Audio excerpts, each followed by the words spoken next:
Hello everyone welcome back to career line Kerala. Cochin shipyard ലിമിറ്റഡിന് കീഴിൽ വന്നിരിക്കുന്ന 3 ജോബ് വാക്കൻസീസ് ആണ് ഇന്നത്തെ വീഡിയോയിൽ നമ്മൾ ഡിസ്കസ് ചെയ്യാനായിട്ട് പോകുന്നത്. അപ്പോൾ ജോബിനെ സംബന്ധിച്ചുള്ള കംപ്ലീറ്റ് ഡീറ്റെയിൽസ് അറിഞ്ഞ വീഡിയോ അവസാനം വരെ കാണാം. ഇതുപോലുള്ള ജോബ് റിലേറ്റഡ് നോട്ടിഫിക്കേഷൻസിന് ചാനൽ ഇപ്പോൾ തന്നെ സബ്സ്ക്രൈബ് ചെയ്യുക. നിങ്ങൾ daily 2 videos job related notifications upload ചെയ്യുന്നുണ്ട്. അപ്പോൾ വീഡിയോസ് ഒന്നും മിസ് ചെയ്യാണ്ടിരിക്കും. ഇപ്പോൾ തന്നെ ചാനൽ സബ്സ്ക്രൈബ് ചെയ്ത് നോട്ടിഫിക്കേഷൻ എനേബിൾ ആക്കുക. അതുപോലെ തന്നെ നമ്മൾ ചെയ്യുന്ന എല്ലാ വീഡിയോസിൻ്റെയും ഡിസ്ക്രിപ്ഷൻ ബോക്സിലെ ലിങ്ക് ക്ലിക്ക് ചെയ്ത് കഴിഞ്ഞാൽ നിങ്ങൾക്ക് അതിൻ്റെ ഒഫീഷ്യൽ വെബ്സൈറ്റും അതുപോലെ തന്നെ ഒഫീഷ്യൽ നോട്ടിഫിക്കേഷൻസും അപ്ലൈ ചെയ്യാനുള്ള ലിങ്കും എല്ലാം ഡയറക്റ്റ് ആയിട്ട് തന്നെ നിങ്ങൾക്ക് അക്സസ് ചെയ്യാവുന്നതാണ്. അപ്പോൾ നിങ്ങൾക്ക് ഇതിനെ പറ്റിയുള്ള എന്തെങ്കിലും ഡൗട്ട്സ് ഉണ്ടെങ്കിൽ അപ്പോൾ തന്നെ കമൻറ്റ് ചെയ്ത് ചോദിക്കാവുന്നതാണ്. അപ്പോൾ നമുക്ക് വീഡിയോയിലേക്ക് പോവാം. അപ്പോൾ ഇതിനകത്ത് വന്നിരിക്കുന്നത് 3 വാക്കൻസീസ് ആണ്. ഒന്ന് കമ്പനി സെക്രട്ടറി, അതുപോലെ തന്നെ ഇലക്ട്രോണിക്സ് ആൻഡ് നേവൽ ആർക്കിടെക്ചർ. ഇതിനകത്ത് കമ്പനി സെക്രട്ടറിയിലേക്ക് എഡ്യൂക്കേഷണൽ ക്വാളിഫിക്കേഷൻ വരുന്നത് associate member of the institute of company of secretary of India. നിങ്ങൾ ICSIയിൽ ഒരു അസോസിയേറ്റ് മെമ്പർ ആയിരിക്കണം. അതല്ലാന്നുണ്ടെങ്കിൽ ICSI കണ്ടക്ട് ചെയ്ത CS പ്രൊഫഷണൽ പ്രോഗ്രാം പാസ്സായിട്ട് നിങ്ങൾ 10 മന്ത്സ് അറ്റ്ലീസ്റ്റ് 10 മന്ത്സിൻ്റെ long term practical training complete ചെയ്തിട്ടുള്ളവരാണെങ്കിൽ നിങ്ങൾക്ക് ഇതിലേക്ക് അപ്ലൈ ചെയ്യാവുന്നതാണ്. ഇനി ഇലക്ട്രോണിക്സ് ആണെങ്കിൽ ഡിഗ്രി ഇൻ ഇലക്ട്രോണിക്സ് എഞ്ചിനീയറിംഗ് ഉണ്ടെങ്കിൽ നിങ്ങൾക്ക് ഇതിലേക്ക് അപ്ലൈ ചെയ്യാം വിത്ത് മിനിമം ഓഫ് 65% മാർക്കാണ്. അതിൽ ഏതൊക്കെ ഡിസിപ്ലിനാണ് അപ്ലൈ ചെയ്യാൻ പറ്റുക എന്നുള്ളത് നമ്മൾ വീഡിയോയിൽ പറയുന്നതായിരിക്കും. അതുപോലെ തന്നെ നേവൽ ആർക്കിടെക്ചറിനകത്തും ഡിഗ്രി ഇൻ നേവൽ ആർക്കിടെക്ചർ ആണ് വിത്ത് മിനിമം 65% ഓഫ് മാർക്ക്. അതും ഏതൊക്കെ ഡിസിപ്ലിൻസ് ആണെന്ന് നമ്മൾ പറയും. അങ്ങനെ ആപ്ലിക്കേഷൻ ഓൾറെഡി 24-ാം തീയതി ലൈവ് ആണ്. 15-ാം തീയതി വരെയാണ് നിങ്ങൾക്ക് ഇതിലേക്ക് അപ്ലൈ ചെയ്യാനായിട്ട് പറ്റുക. ഒക്ടോബർ 15-നാണ് ഇതിൻ്റെ ലാസ്റ്റ് ഡേറ്റ് എന്ന് പറയുന്നത്. സോ ആരും ലാസ്റ്റിലേക്ക് വെക്കാതെ മാക്സിമം ആദ്യം തന്നെ അപ്ലൈ ചെയ്യാനായിട്ട് ശ്രമിക്കുക. ആൻഡ് ഇതിനകത്ത് വരുന്ന പോസ്റ്റുകൾ വാക്കൻസീസ് എന്ന് പറയുന്നത് കമ്പനി സെക്രട്ടറി 3 വാക്കൻസീസ് ആണ് വരുന്നത്. 3 UR വാക്കൻസീസ് ആണ്. ഇലക്ട്രോണിക്സ് ആണെങ്കിൽ ഒരു SC വേക്കൻസി ആണ് വരുന്നത്. അതുപോലെ തന്നെ നേവൽ ആർക്കിടെക്ചർ ആണെങ്കിൽ ഒരു SCയും ഒരു ST വാക്കൻസി, അങ്ങനെ ടോട്ടൽ 3 വാക്കൻസീസ്. അങ്ങനെ മൊത്തം 7 വാക്കൻസീസ് ആണ് ഇതിനകത്ത് വന്നിരിക്കുന്നത്. നിങ്ങൾക്ക് ഇതിൽ കമ്പനി സെക്രട്ടറി പോസ്റ്റിലേക്ക് നിങ്ങൾക്ക് PWD കാൻഡിഡേറ്റ്സിനും സബ്മിറ്റ് ചെയ്യാവുന്നതാണ്. ദെൻ അതുപോലെ തന്നെ നിങ്ങളുടെ പേയ്മെൻറ്റ് നോക്കിക്കഴിഞ്ഞാൽ നിങ്ങളുടെ മന്ത്ലി പേയ്മെൻറ്റ് ഏകദേശം 80,000 രൂപ വരെ ആയിരിക്കും. 80,800 രൂപയായിരിക്കും നിങ്ങളുടെ മന്ത്ലി സാലറി അറ്റ് കൊച്ചി. ഇനി കൊൽക്കത്തയിലാണ് നിങ്ങൾ അപ്ലൈ ചെയ്യുന്നതെങ്കിൽ 84,400 രൂപയായിരിക്കും. അതുപോലെ തന്നെ കർണാടക ആണെങ്കിൽ അവിടെ 77,200 രൂപയായിരിക്കും സാലറി വരിക. നിങ്ങളുടെ ബേസിക് പേ എന്ന് പറയുന്നത് എല്ലായിടത്തും 40,000 രൂപ തന്നെയാണ്. അതിൻ്റെ കൂടെ ഡിയറൻസ് അലവൻസും അതുപോലെ HRAയും പേർക്കഡ് അലവൻസസും ഒക്കെ കൂടിയിട്ടാണ് ഈ ഒരു എമൗണ്ട് മന്ത്ലി സാലറി ആയിട്ട് നിങ്ങൾക്ക് കിട്ടുന്നത്. and ഇതിലേക്ക് അപ്ലൈ ചെയ്യാനുള്ള ഏജ് ലിമിറ്റ് എന്ന് പറയുന്നത് 27 വയസ്സാണ്. ആസ് ഓൺ ഒക്ടോബർ 15 ഒക്ടോബർ 15-ന് 27 വയസ്സിന് താഴെയുള്ളവർക്കാണ് ഇതിലേക്ക് അപ്ലൈ ചെയ്യാൻ പറയുന്നത്. കുറച്ചും കൂടെ ക്ലിയർ ആയിട്ട് പറഞ്ഞു കഴിഞ്ഞാൽ ഒക്ടോബർ 16 1998-നോ അതിനുശേഷമോ ജനിച്ചവരായിരിക്കണം. ആൻഡ് ഇതിനകത്ത് SC ST കാൻഡിഡേറ്റ്സിന് 5 വർഷത്തെ ഏജ് റിലാക്സേഷൻ കൊടുത്തിട്ടുണ്ട്. അതുപോലെ തന്നെ benchmark disabilities persons with benchmark ഡിസബിലിറ്റീസിനൊക്കെ government India of guidelines അനുസരിച്ചിട്ടുള്ള ഏജ് റിലാക്സേഷൻസ് ഉണ്ടായിരിക്കാം.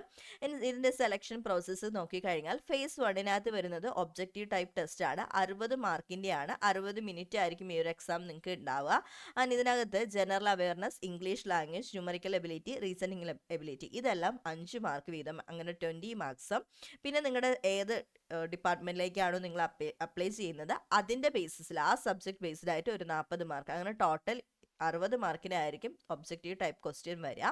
നെഗറ്റീവ് മാർക്ക് ഒന്നും തന്നെ ഉണ്ടായിരിക്കുന്നതല്ല. നിങ്ങൾക്ക് എല്ലാ ക്വസ്റ്റ്യനും 1 മാർക്ക് വെച്ചിട്ടായിരിക്കും കിട്ടുക. ആൻഡ് ഫേസ് 2-ലേക്ക് വരുമ്പോൾ group discussion, writing skills, personal interview 3 ആണ് വരിക. ഗ്രൂപ്പ് ഡിസ്കഷൻ 10 മാർക്കിന്, അതുപോലെ റൈറ്റിംഗ് സ്കിൽസും 10 മാർക്കിനാണ്. ഇൻ്റർവ്യൂ വരുന്നത് 20 മാർക്കിനാണ്. അങ്ങനെ 2 ഫേസും കൂടെ കൂട്ടി നിങ്ങൾക്ക് ടോട്ടൽ 100 മാർക്സിനായിരിക്കും ഈ ഒരു എക്സാം ഉണ്ടാവുക. ആൻഡ് നിങ്ങൾക്ക് ഇതിൽ ഫസ്റ്റ് ഫേസ് ക്വാളിഫൈ ആവണമെങ്കിൽ അൺറിസർവ്ഡ് പോസ്റ്റിന് 50% ഓഫ് ടോട്ടൽ മാർക്ക്, അതായത് 30 മാർക്സ് ഉണ്ടായിരിക്കണം. അതുപോലെ തന്നെ SC ST കാൻഡിഡേറ്റ്സിനാണെങ്കിൽ 60-ൽ 40% നിങ്ങൾക്ക് ഉണ്ടായിരിക്കണം. 60 മാർക്കാണ് ടോട്ടൽ മാർക്ക് ഫസ്റ്റ് ഫേസിൽ. അതിൽ 40% മാർക്ക് ഉണ്ടെങ്കിൽ മാത്രമേ SC ST കാൻഡിഡേറ്റ്സ് നിങ്ങൾക്ക് അതിലേക്ക് കയറാൻ പറ്റൂ. അതുപോലെ തന്നെ ഫോർ PWD കാൻഡിഡേറ്റ്സിനും 40% ഓഫ് മാർക്കാണ് ബേസിക് വരുന്നത്. ആൻഡ് നിങ്ങൾക്ക് റിസർവേഷനും കാര്യങ്ങളും ഒക്കെ നിങ്ങളുടെ ഗവൺമെൻറ് ഓഫ് ഇന്ത്യ റിസർവേഷനെല്ലാം ഇതിലും വാലിഡ് ആണ്. ആൻഡ് നിങ്ങൾക്ക് അതിന് വാലിഡ് ആയിട്ടുള്ള സർട്ടിഫിക്കറ്റ്സ് നിങ്ങൾ സബ്മിറ്റ് ചെയ്യേണ്ടതാണ്. ആൻഡ് എഡ്യൂക്കേഷൻ ക്വാളിഫിക്കേഷൻ നിങ്ങൾ ഈ പറയുന്ന മിനിമം ക്വാളിഫിക്കേഷൻ എല്ലാം കംപ്ലീറ്റ് ആയിട്ടുണ്ടെങ്കിൽ മാത്രമേ നിങ്ങൾക്ക് ഇതിലേക്ക് അപ്ലൈ ചെയ്യാനായിട്ട് പറ്റുള്ളൂ.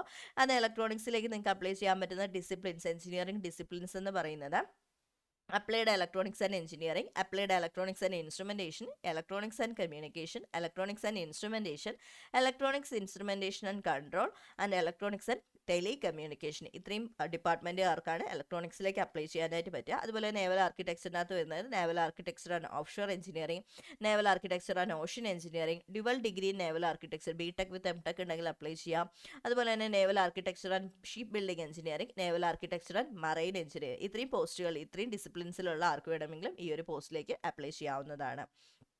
നിങ്ങളുടെ എല്ലാത്തിൻ്റെയും കോപ്പീസ് ഓഫ് ഡോക്യുമെൻറ്റ്സ് നിങ്ങൾ കറക്റ്റായിട്ട് ഇതിലേക്ക് സബ്മിറ്റ് ചെയ്യേണ്ടതാണ്. നിങ്ങളുടെ ഡോക്യുമെൻറ്റ് വെരിഫിക്കേഷൻ സമയത്ത് നിങ്ങൾ സബ്മിറ്റ് ചെയ്ത എല്ലാത്തിൻ്റെയും ഒറിജിനൽ സർട്ടിഫിക്കറ്റ്സ് വെരിഫൈ ചെയ്തതായിരിക്കും. അതുകൊണ്ട് തന്നെ മാക്സിമം എല്ലാവരും ഒറിജിനൽ സർട്ടിഫിക്കറ്റ്സ് തന്നെ കോപ്പീസ് നിങ്ങൾ സബ്മിറ്റ് ചെയ്യേണ്ടതാണ്. ആൻഡ് എക്സ്പീരിയൻസിൻ്റെയും കാര്യങ്ങളൊക്കെ നിങ്ങൾക്ക് ഉണ്ടെങ്കിൽ അതൊക്കെ അപ്ലൈ ചെയ്യാവുന്നതാണ്, സബ്മിറ്റ് ചെയ്യാവുന്നതാണ്. ആൻഡ് ആപ്ലിക്കേഷൻ ഫീ എന്ന് പറയുന്നത് 750 രൂപയാണ്. നോൺ റീഫണ്ടബിൾ ആണ്, നിങ്ങൾക്ക് അത് തിരിച്ചു കിട്ടുന്നതായിരിക്കില്ല. ഇതേസമയം നിങ്ങൾക്ക് ഒരു SC/ST കാൻഡിഡേറ്റ്സിന് ആപ്ലിക്കേഷൻ ഫീ ഒന്നും തന്നെ നൽകേണ്ടതില്ല. അതുപോലെ തന്നെ PWD കാൻഡിഡേറ്റ്സിനും ഫീ എക്സംഷൻ ഉണ്ടായിരിക്കുന്നതാണ്. അങ്ങനെ അപ്ലൈ ചെയ്യാനുള്ള ലിങ്ക് www.cochinshipyard.in, ഈ ഒരു ലിങ്കിലാണ് നിങ്ങൾക്ക് അപ്ലൈ ചെയ്യാനായിട്ട് പറ്റുക. അപ്പോൾ നമുക്ക് ഡിസ്ക്രിപ്ഷൻ ബോക്സിൽ ലിങ്കിൽ ക്ലിക്ക് ചെയ്ത് കഴിഞ്ഞാൽ ഈ പറഞ്ഞ അപ്ലൈ ചെയ്യാനുള്ള ലിങ്കും അതുപോലെ നിങ്ങളുടെ ഒഫീഷ്യൽ നോട്ടിഫിക്കേഷനും ഒഫീഷ്യൽ വെബ്സൈറ്റും ഒക്കെ തന്നെ നിങ്ങൾക്ക് അക്സസ് ചെയ്യാനും പറ്റുന്നതായിരിക്കും. അല്ലാന്നുണ്ടെങ്കിൽ നിങ്ങൾക്ക് ഗൂഗിളിൽ www.cochinshipyard.in എന്ന് സെർച്ച് ചെയ്താലും നിങ്ങൾക്ക് ഡയറക്റ്റായിട്ട് ഇതിൻ്റെ ആപ്ലിക്കേഷൻ കൊടുക്കാവുന്നതാണ്. 24 സെപ്റ്റംബർ മുതൽ 15 ഒക്ടോബർ വരെയാണ് ഇതിൻ്റെ ആപ്ലിക്കേഷൻ ഡേറ്റ് വരുന്നത്. നിങ്ങൾക്ക് ഇത്രയും കാര്യങ്ങളാണ് ഈ ഒരു നോട്ടിഫിക്കേഷനകത്ത് വരുന്നത്. പിന്നെ നിങ്ങൾ അപ്ലൈ ചെയ്യുന്ന സമയത്തൊക്കെ ശ്രദ്ധിക്കേണ്ട ഒരുപാട് കാര്യങ്ങൾ ഇതിനകത്ത് കൊടുത്തിട്ടുണ്ട്. അതുപോലെ തന്നെ നിങ്ങൾക്ക് ഒബ്ജക്റ്റീവ് ടൈപ്പ് ടെസ്റ്റ്, അതായത് phase 1 കണ്ടക്ട് ചെയ്യുമ്പോൾ നിങ്ങൾക്ക് ട്രാവലിംഗ് അലോവൻസ് ഉണ്ടായിരിക്കുന്നതല്ല. എന്നാൽ നിങ്ങളുടെ ഡോക്യുമെൻറ്റ് സർട്ടിഫിക്കറ്റ് വെരിഫിക്കേഷൻ റൗണ്ടിലേക്ക് വരുന്ന സമയത്ത് SC/ST PWD കാൻഡിഡേറ്റ്സിനെല്ലാം തന്നെ അങ്ങോട്ടും ഇങ്ങോട്ടും to and fro 3rd AC റെയിലിൽ ഫെയർ നിങ്ങൾക്ക് തിരിച്ച് കിട്ടുന്നതായിരിക്കും. ഓക്കെ, അത് നിങ്ങൾക്ക് റീഫണ്ടബിൾ ആയിരിക്കും. ട്രാവലിംഗ് അലോവൻസ് പ്രൊവൈഡ് ചെയ്യും. ഒബ്ജക്റ്റീവ് ടൈപ്പ് ടെസ്റ്റിന് ട്രാവലിംഗ് അലോവൻസ് ഉണ്ടായിരിക്കുന്നതല്ല. ആൻഡ് കോൾ ലെറ്റേഴ്സും കാര്യങ്ങളൊക്കെ നിങ്ങളുടെ ഇമെയിൽ വഴിയായിരിക്കും നിങ്ങൾ അറിയിക്കുന്നത്. അപ്പോൾ വാലിഡ് ആയിട്ടുള്ള ഇമെയിൽ ആയിട്ട് തന്നെ കൊടുക്കാനായിട്ട് ശ്രമിക്കാം. അപ്പോൾ ഇത്രയും കാര്യങ്ങളാണ് ഈ ഒരു നോട്ടിഫിക്കേഷനകത്ത് വരുന്നത്. നിങ്ങൾക്ക് ഇതിൽ എന്തെങ്കിലും ഡൗട്ട്സ് ഉണ്ടെങ്കിൽ കമൻറ്റ് ചെയ്ത് ചോദിക്കാവുന്നതാണ്. ഇതുപോലത്തെ വീഡിയോസുമായിട്ട് നിങ്ങൾ ഡെയിലി 2 വീഡിയോസ് അപ്ലോഡ് ചെയ്യുന്നുണ്ട്. അപ്പോൾ വീഡിയോ മിസ്സാതിരിക്കാൻ ഇപ്പോൾ തന്നെ നോട്ടിഫിക്കേഷൻ എനേബിൾ ആക്കി വയ്ക്കാം. അപ്പോൾ അടുത്ത വീഡിയോസുമായിട്ട് ഉടനെ തന്നെ വരുന്നതായിരിക്കും. അതുവരേക്കും ബൈ.